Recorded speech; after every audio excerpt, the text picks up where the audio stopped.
episod hana tengok pasti lah. Bukan jelas konsep program. Nanti yang saya kata buat yang mampu program buat yang pu tujuan. Hai lo berah hai le tak buat semua buat.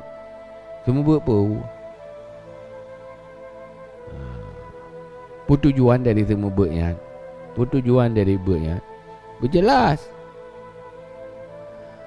Pu mantan dengan susah dan yang pu dapat jauh ke pada dua ke yang pakri takut susah aku ke yang takut hana pu pajauh ke yang ke yang dalam fikiran dia. Tentang hana susah tagai le mati ya hana masalah tagai. Padahal hana masalah ya. Siap mendeng. Siap susah. Yang bahaya hana siap susah.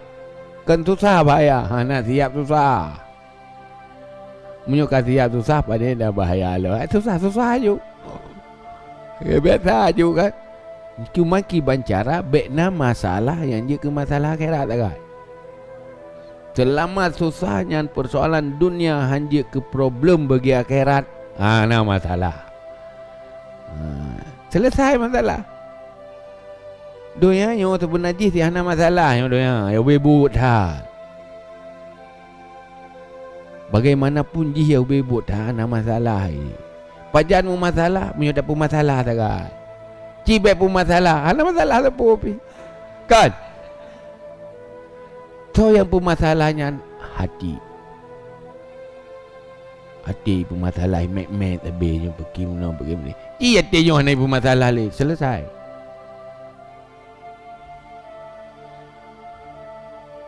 Terima ayo. Yang ada masalah akhirat karena dunianya sekali jatah kagak janji oleh Allah. Wa ma min dabbatin fil ardi illa 'ala Allahi rizquha. Pu mentang yang melata-lata ada bumonyo nyan rezeki ada au.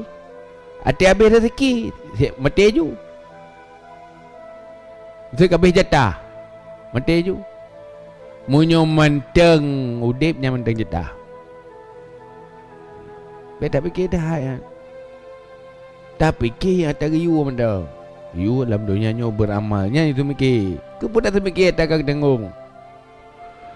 Hai tahu ju tapi beta abuh tak pikiran. Kejadian tak agena roy. Mang kecewa menteng. Aduh tak target hab bumeno bumede duduk akan kecewa jo.